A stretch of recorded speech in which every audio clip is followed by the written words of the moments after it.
We found a question. The advantage of IO map devices to memory mapped is option A. The former offers faster transfer of data. Option B.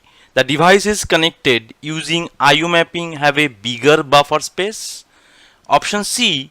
The devices have to deal with fewer address lines. And option D. No advantage as such.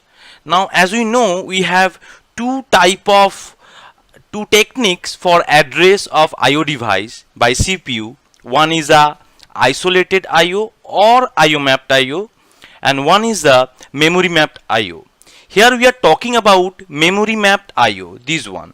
So this is also IO map device to memory map. It is also known as memory mapped IO.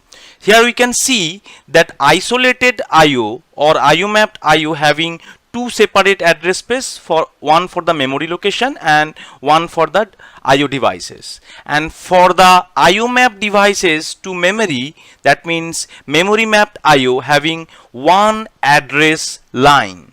So it is shared between the memory location as well as IO devices. So obviously here we have fewer address line or fewer address space. So here the answer will be C. The device have to deal with fewer address line.